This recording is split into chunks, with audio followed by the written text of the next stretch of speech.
Bienvenue sur S'ouvrir à l'amour, le podcast qui va t'aider à transformer ta vie amoureuse. Je suis Sandy Kaufmann, coach de vie certifiée.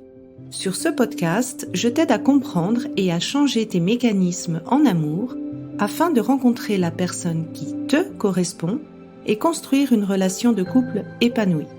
Tu y trouveras des réflexions, des exercices concrets tirés de mon activité de coach et de l'approche psycho-corporelle que je pratique, ainsi que des conversations inspirantes avec des experts ou des personnes comme toi et moi qui t'expliqueront leur chemin personnel pour s'ouvrir à l'amour.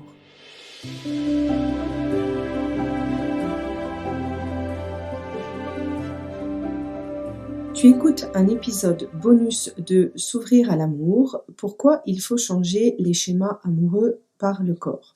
Alors sur mon compte Instagram, j'ai reçu la demande de retransmettre le replay de la conférence que j'ai donnée au Salon des thérapies naturelles à Genève à Palexpo.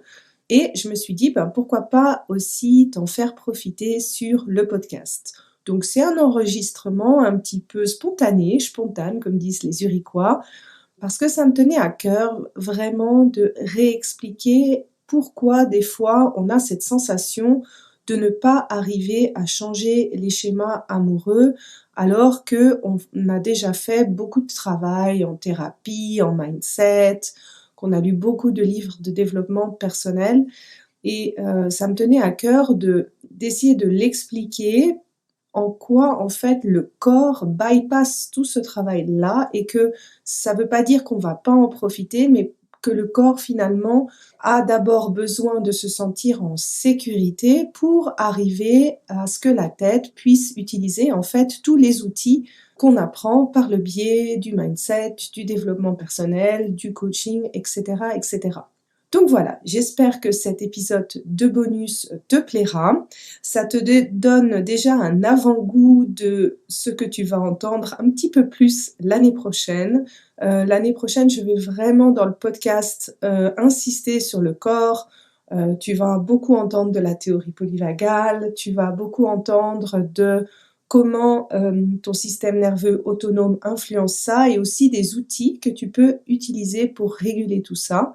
Et si tu te sens bien sûr déjà prête ou prête à changer et à déprogrammer cette partie par le corps, bien sûr tu peux rejoindre mon programme S'ouvrir à l'amour qui inclut en fait une journée complète pour travailler sur tout ce qui est engrammé, programmé dans le corps. Donc voilà, je te souhaite une bonne écoute. Au moment où tu vas écouter ça, ce sont les fêtes de fin d'année, donc je te souhaite de passer une belle fin d'année et de bien commencer l'année prochaine. Et prends soin de toi. Alors, bienvenue à tout le monde. Je suis super contente d'être avec vous aujourd'hui en présentiel, après toute cette époque un petit peu différente, pour vous parler du sujet des schémas amoureux, comment les identifier et surtout comment les changer. Et je vais aborder 3 grands thèmes. Qu'est-ce qui fait qu'on a ces papillons dans le ventre? Qu'est-ce qui fait qu'il y a une personne qui génère ça et puis une autre personne qui est tout aussi bien, tout aussi jolie, finalement, elle nous passe devant et ça nous fait rien. Comment ça se fait qu'on tombe amoureux de certaines personnes et pas d'autres personnes?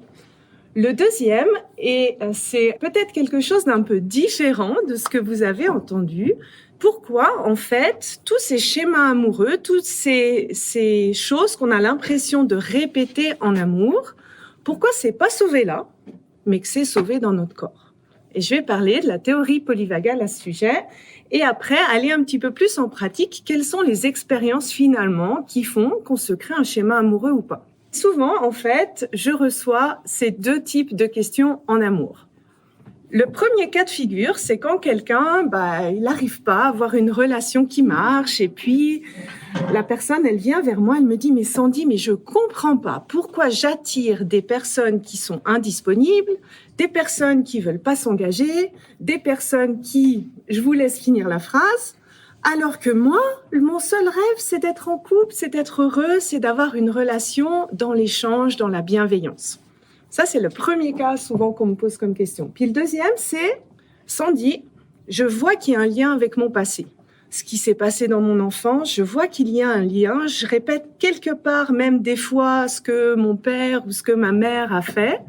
J'ai lu des tonnes de développement personnel, des tonnes de livres, j'ai fait beaucoup de thérapie, j'ai essayé de changer mon comportement, mais je comprends pas.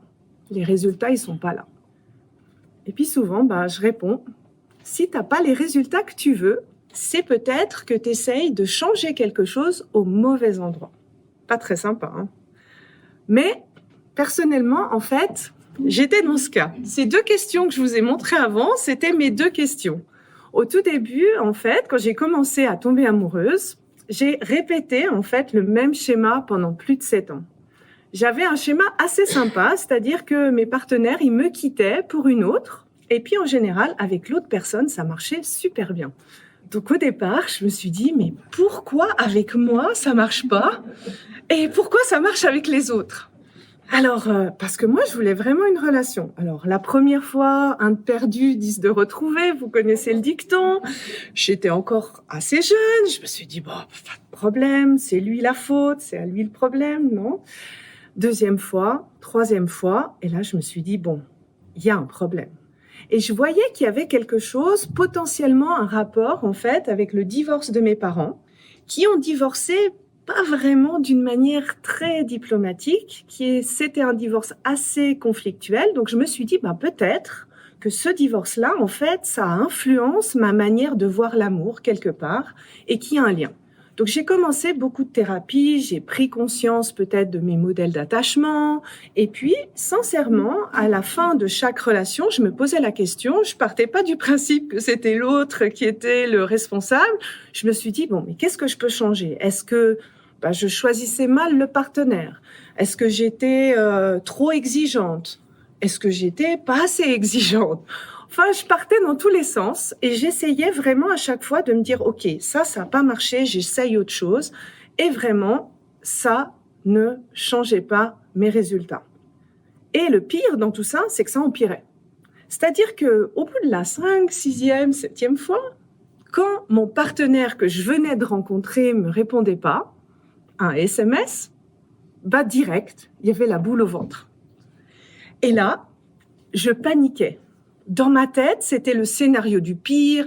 Ah, il est avec quelqu'un d'autre. Ça y est, il m'a déjà trompé. Ça va encore continuer le même scénario. Et j'avais vraiment ce sentiment d'être impuissante, de rien pouvoir changer à ce qui se passait dans ma vie amoureuse et d'être un peu comme un spectateur devant un film qui se dit, voilà, c'est à nouveau fini. Tu répètes encore à nouveau ton truc, tant pis pour toi. Et à ce moment-là, déclic, ça m'a rappelé cet événement, quand j'avais 5 ans, où mon père et ma mère se sont disputés, sont venus aux mains, et moi j'étais là, en train de les regarder, impuissante face à ça. Cette boule au ventre que je ressentais, elle venait pas de ma tête. Elle était vraiment dans mon corps. Et là, j'ai compris que, en fait, le scénario, il se passait pas là. Que le scénario, il était déjà activé ici. Que je me sentais en danger au niveau de mon corps. Et j'ai cherché des approches qui passaient plus par le corps. Et quand j'ai changé ça, quand j'ai changé en fait mes schémas amoureux par le corps, ma vie amoureuse, elle s'est transformée. Déjà, j'ai été attirée par mon mari, et même mes amis me le disent, Sandy, je comprends pas, pourquoi tu es tombée amoureuse un autre type de personne, vraiment 180 degrés. Et ma relation avec lui, il y a plus de 11 ans maintenant, ça n'a rien à voir avec mes autres relations. Et ça, c'était pas le fait du hasard, c'était pour moi, en tout cas, vraiment le fait d'avoir changé ça au niveau du corps. Alors, j'étais tellement convaincue que j'en ai même appris les méthodes qui, moi, m'ont permis de me transformer. Et à l'époque, je me suis pas posé la question, mais est-ce qu'il y a une base scientifique dans tout ça? Et quand j'ai commencé à être coach et que les gens venaient comme par hasard plus pour l'amour vers moi, je me suis dit, mais il faut un peu chercher là, il doit y avoir une explication quand même. Et en fait, il y en a plusieurs. La première, c'est cette fameuse théorie de l'attraction. Donc pour ceux qui aiment bien un petit peu chercher plus loin, vous pouvez voir les travaux de Dawn Maslar. Elle a fait un TED Talk à ce sujet. Et elle explique exactement, en fait, qu'est-ce qui fait qu'on est attiré par une personne et qu'on n'est pas attiré par une autre. Et en fait, ça se passe par le biais de nos phéromones, donc de nos sens. Et ces phéromones, en fait, ils vont sélectionner, mais vraiment littéralement sélectionner les personnes par qui on est attiré. Le premier principe, c'est le principe de l'ADN. On va automatiquement être attiré par quelqu'un qui a un ADN le plus complémentaire du nôtre. C'est une sélection automatique. Et le deuxième, c'est ce qu'on appelle le principe des similitudes. C'est-à-dire que on va choisir des personnes qui correspondent aux modèles qu'on connaît. Et les modèles qu'on connaît, en fait, ce sont les expériences relationnelles qu'on a faites qui vont créer ces modèles. Donc, si je reprends la première question qu'on m'a posée en me disant « Mais Sandy, pourquoi j'attire des personnes indisponibles ?» Ça veut simplement dire qu'on les choisit, ces personnes. Qu'on les choisit par le biais de nos phéromones et que si on les choisit, ça veut dire que quelque part, dans nos expériences relationnelles passées au sens large, on a enregistré que l'amour, c'était la distance ou l'indisponibilité. Assez logique. Et puis après, il y a une autre théorie qui explique que, en fait, cette sélection, cette qualification sur la base de nos perceptions, ça vient pas de notre tête, ça vient de notre corps. Et cette théorie, c'est le chercheur Stéphane Porges qui a vraiment étudié notre système nerveux autonome et qui est à l'origine de la théorie polyvagale.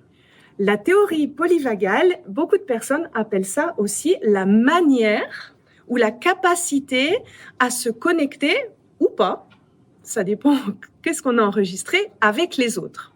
Et en gros, le principe de cette théorie dit que quand notre corps se sent en insécurité, eh bien, on est dans l'incapacité à se connecter aux autres. Et si on se sent en insécurité, on va automatiquement chercher quelqu'un qui a ce même niveau d'insécurité que nous. Donc, insécurité plus insécurité, souvent, ça fait un petit peu boum quand même.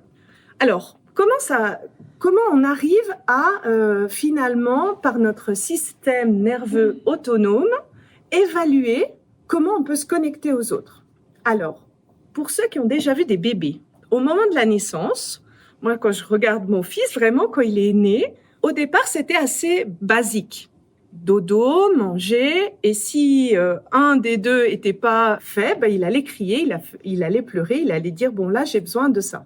Mais il y avait, au tout départ, pas énormément d'interactions. Dès le premier mois, 2 mois, 3 mois, c'est là où les interactions commencent à arriver. Le bébé commence à sourire, à réagir un petit peu plus à la voix, etc., etc. Et donc, dans cette phase-là, le bébé, en fait, apprend à identifier quels sont les signes que tel comportement, tel ton de voix, telle manière de réagir, représente la sécurité et quel comportement ou perception représente l'insécurité.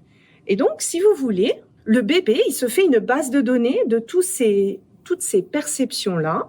Il fait aussi une base de données de comment lui, il a réagi face à ces expériences-là. Et adulte, ça va être notre base de données pour identifier et qualifier toutes les perceptions qu'on reçoit. Le ton de la voix, l'odeur, quand quelqu'un nous touche, quand la distance qu'on peut ressentir, les mimiques de la personne. Ce qui veut dire que finalement, nos expériences passées, quand elles arrivent par nos perceptions, elles vont qualifier la perception qu'on a dans nos expériences actuelles. Sécurité, insécurité. Et ensuite, cette information, elle est transmise au cerveau qui va se dire « Ouh là là, insécurité, il faut que je réagisse. Sécurité, c'est bon, je peux me relaxer. » Et si j'étais pas trop mauvaise dans l'explication, vous comprenez que si on veut changer les schémas amoureux, c'est pas au niveau de la tête qu'il faut les changer. C'est au niveau de notre système nerveux autonome qui, lui, préqualifie toutes ces perceptions. Et donc, Porges définit en fait 3 états. Le système nerveux autonome, pourquoi on appelle ça la théorie polyvagale? Parce qu'elle est essentiellement déterminé par l'état de notre nerf vague. Et donc, il y a 3 états possibles.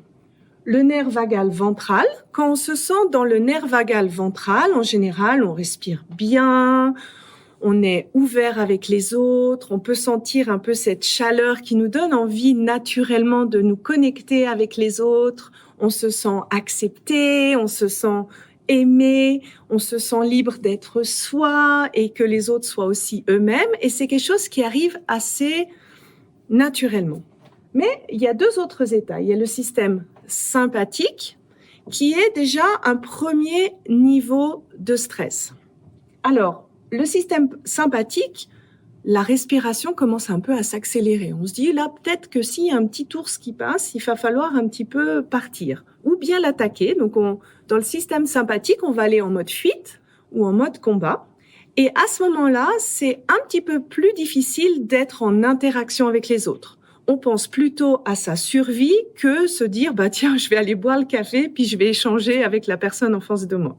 Et le 3e niveau, c'est, je dirais, le niveau le plus haut en termes de danger. C'est quand le nerf vagal dorsal est activé. Et en gros, quand on est dans ce stade-là, donc c'est toutes les personnes qui se disent, je me sens bloquée, je procrastine, j'arrive pas à sortir, un peu ce sentiment de sidération. C'est quand le nerf vagal dorsal est activé. Et là, on est dans l'immobilisation. On pense que c'est la fin des haricots, qu'on va pas survivre. Donc, on se dit, bon, je fais le mort. Peut-être que ça va passer, mais bon, dans un malentendu, ça peut marcher. Et là, à ce moment-là, on est totalement en déconnexion. Donc, ça peut être typiquement les personnes qui font le poker face. Elles sont là physiquement, mais dedans, et il y a un gros mur ici en face, on n'arrive pas à lire à l'intérieur d'elle. C'est vraiment l'état du nerf vagal.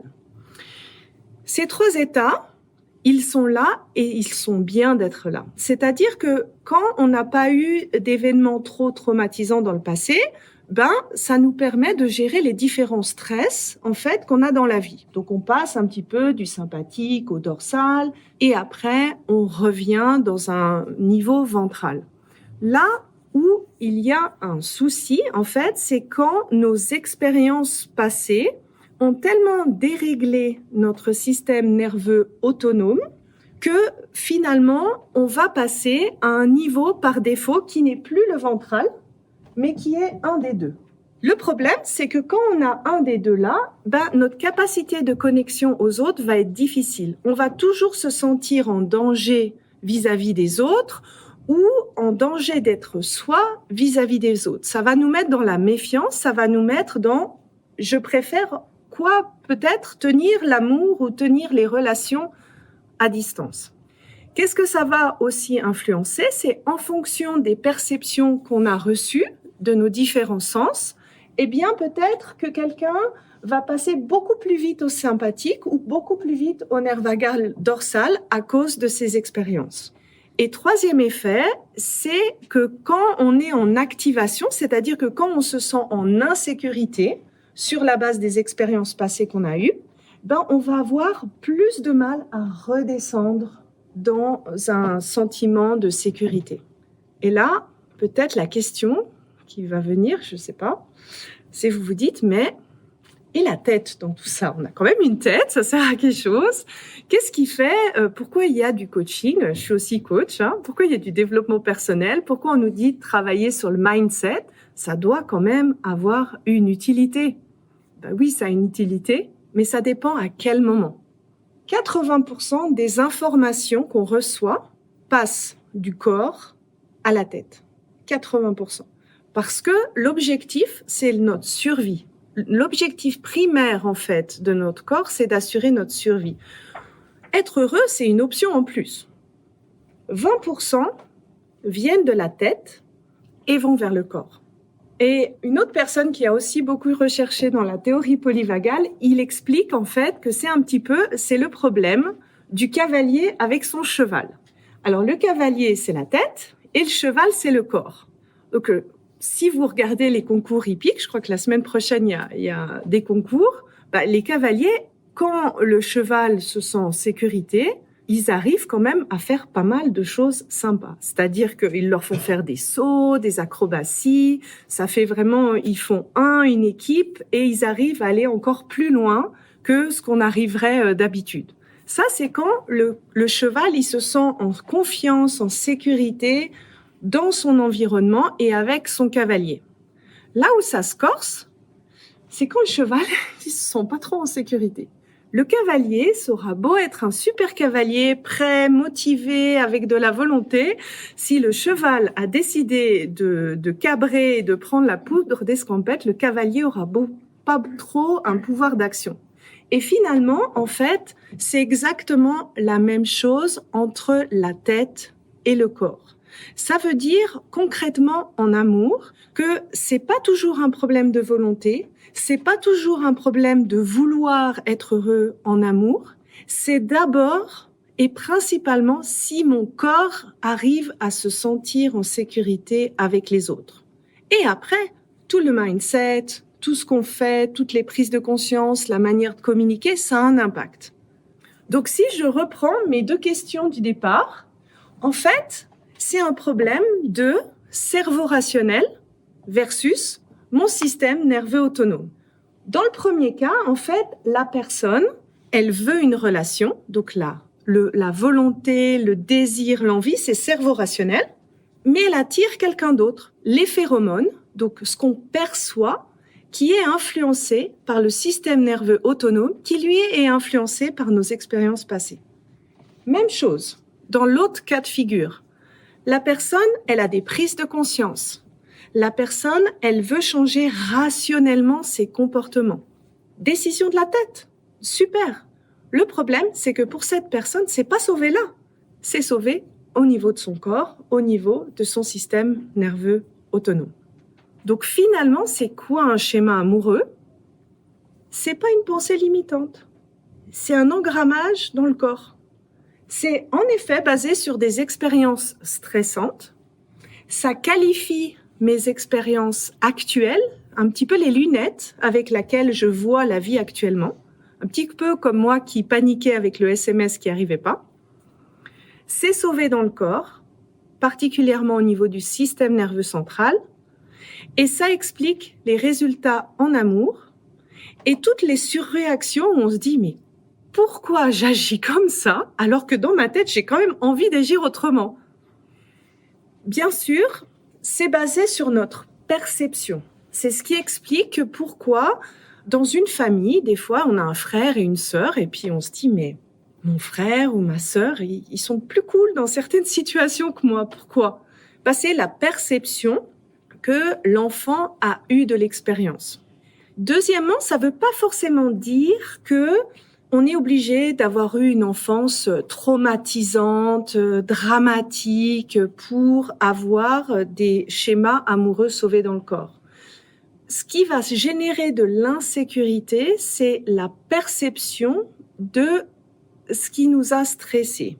Et deuxièmement, ça a été, est-ce qu'on a réussi à réguler ce stress, soit par nous-mêmes, soit par l'aide d'un parent, de quelqu'un qui s'occupait de nous, d'un autre être humain. Ensuite, bien sûr, ce qu'on a vécu depuis la conception jusqu'aux 7 premières années de vie, ça va avoir un impact plus prédominant, en fait, sur qu'est-ce qu'on enregistre dans le corps. Et aussi, la manière dont on va réagir, elle est unique à chacun de nous. Parce que, en gros, ça va être au moment où on a eu le stress, qu'est-ce qui nous est passé par la tête pour réagir? Et ce qui est le pire, je trouve, c'est que le système nerveux autonome, lui, une fois qu'il a un schéma de réaction qui est enregistré, il va le sauver, mais il va pas se poser la question, bon, est-ce que je pourrais faire autrement la prochaine fois? Est-ce qu'il y a une manière un petit peu plus sereine, diplomatique de faire la chose? Non, lui, il se dit, c'est bon, j'ai sauvé, maintenant, dès que je retrouve une situation identique, je sais comment réagir. Et bien sûr, toutes les expériences, en fait, plus ce sont des expériences qui impliquent le corps, plus ça va être engrammé, si vous voulez, dans le corps. Et Pour moi, en fait, il y a vraiment une hiérarchie corporelle. C'est-à-dire que pas toutes les expériences que vous avez faites ont le même impact dans vos schémas amoureux. Tout en haut de la courbe, donc c'est ceux qui ont vraiment le gros impact, c'est les chocs. Ça peut être les accidents, ça peut être la guerre, les viols, les violences, les choses soudaines, choquantes, inattendues. Ça peut être même des fois des ruptures très abruptes. Le deuxième en termes de hiérarchie corporelle, c'est tout ce qui a attrait à la vie, à la mort, à notre place. Donc je vous donne un exemple, en fait, si un enfant n'a pas été désiré, donc si sa place n'a pas été désirée, eh bien, il va indirectement le ressentir pendant les 9 mois de conception. Ça s'imprègne très fortement dans le corps.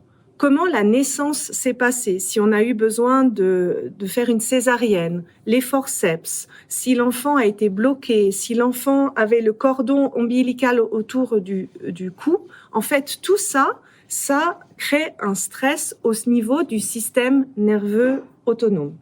Ensuite, le troisième, c'est tout ce qui a trait à qu'est-ce que je dois être, parce que finalement, ce qu'on est, c'est un petit peu plus difficile de changer. Donc, moi, je fais 1m60, je peux pas décider demain de faire 2 mètres ou 2m30, c'est pas possible. Tout ce qui est en lien avec notre être, avec notre corps. Donc, si je pense que je dois avoir un certain poids ou une certaine allure pour être aimé, ça a une grande importance, en fait, au niveau du corps. Moi, j'ai eu des troubles du comportement alimentaire. Tous ces troubles du comportement alimentaire, ça crée des automatismes très forts dans le corps.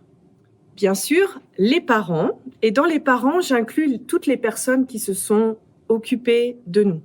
Donc finalement, en fait, les modèles d'attachement, c'est pas quelque chose dans la tête, ça résume en gros l'état par défaut de notre système nerveux autonome. Donc quand on a un attachement sécure, ça veut dire que principalement dans nos interactions avec les autres, on est dans le système vagal ventral. Quand on a un attachement plutôt insécure, chaotique, on est plutôt dans le sympathique. Quand on a un attachement ambivalent ou désorganisé, on enchaîne un peu entre le sympathique et le nerf vagal dorsal. Et enfin, la dernière et la base, c'est toutes les expériences qui déterminent, en fait, qui prédisent l'avenir de notre relation. Donc, les fameuses 5 blessures de l'âme de Lise Bourbeau, par exemple.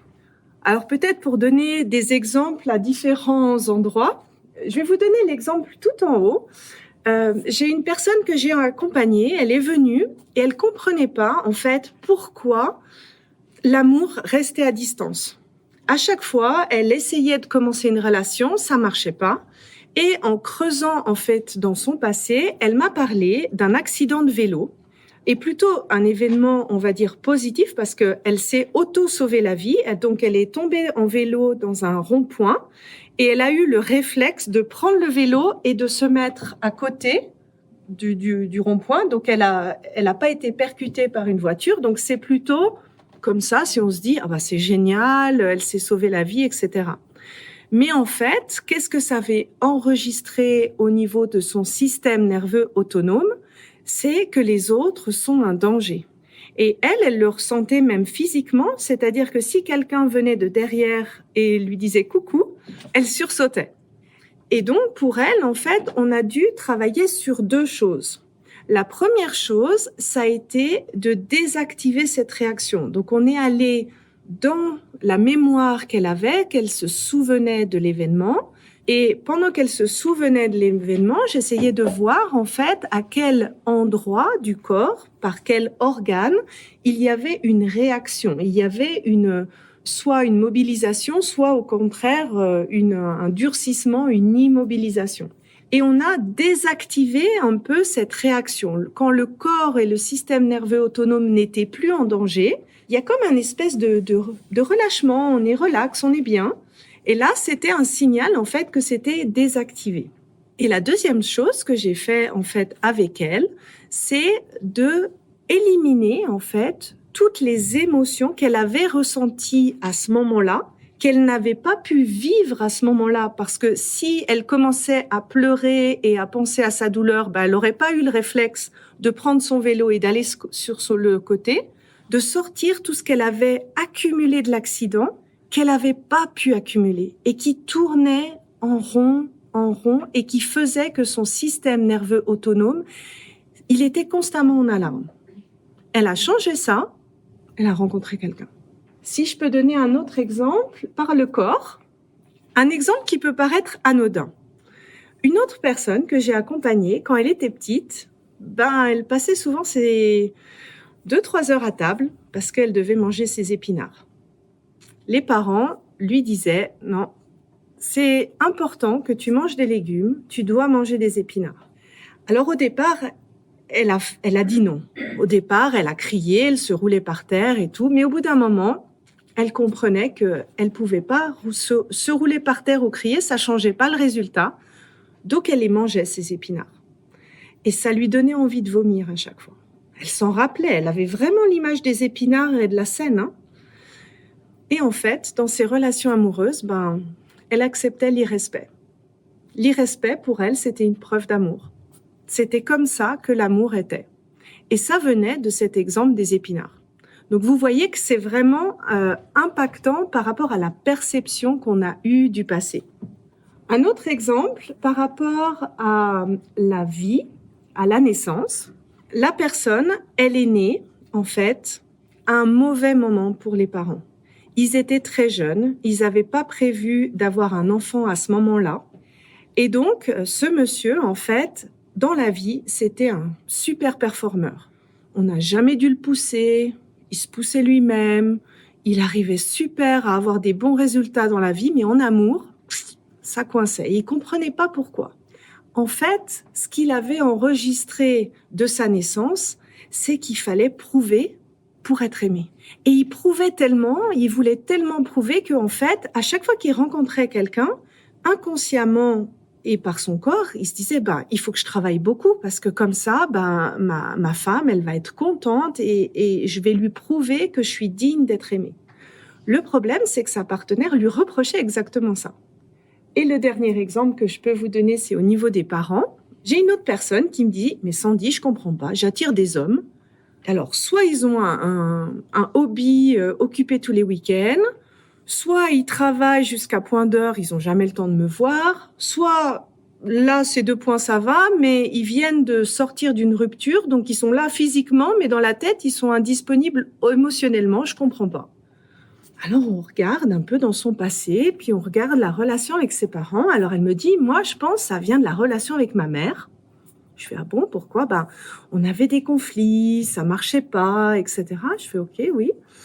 Comment c'était avec ton père? Ah, mon père, c'était génial. Une relation super complice, vraiment, il me comprenait sans que je parlais, c'était mon super daddy, j'étais super heureuse. Mais il était souvent absent à cause de son travail. Et donc, elle avait enregistré que l'amour, c'est l'absence. L'amour, c'est quand la personne n'est pas là. Donc, vous voyez, c'est là, en fait, où j'en viens un petit peu à comment faire pour s'en libérer. La première étape, alors oui, on va passer par la tête. Ça passe par analyser toutes les expériences relationnelles qu'on a eues et de mettre un petit peu à plat qu'est-ce qui s'est passé pour arriver un peu à comprendre les tenants et les aboutissants. Et sur cette base-là, d'aller chercher les événements du passé qu'on se souvient encore. Et on a toujours des petites mémoires. On se souvient de cette interaction à l'école avec X qui nous s'est moqué de nous, qui nous a fait ça. Souvent, on s'en souvient assez bien de ces petits événements qui sont engrammés dans le corps. Et ça va donner, en fait, selon la manière dont on va réagir, si on crie, si on dit rien, si on est dans le combat, ça va donner une indication, en fait, de quels sont les organes qui sont en jeu et qui sont activés. Et en fait, comment on fait pour désactiver? La première étape, ça va être d'empêcher le corps ou les organes de stresser dans cette situation du passé. Et après de dire, écoute, Si tu te retrouves à nouveau dans cette même situation, comment tu voudrais réagir là? Quel serait le moyen de survie que tu as envie de choisir? Et enfin, d'apprendre à se mettre en sécurité. Et le sentiment de sécurité, comme je vous l'ai dit avant, ça passe essentiellement par le corps. Si tu apprécies ce podcast, la meilleure façon de m'encourager est de me laisser une revue sur Apple, Spotify ou de transmettre cet épisode à une personne de ton entourage. Et si tu es prête à t'ouvrir à l'amour et à transformer ta vie amoureuse, je t'invite à rejoindre mon programme de coaching S'ouvrir à l'amour ou de consulter mes programmes d'auto-coaching en ligne. Tous les détails se trouvent sur mon site sandykahoffman.ch. Et n'oublie pas, il n'y a que tes peurs qui te séparent de l'amour.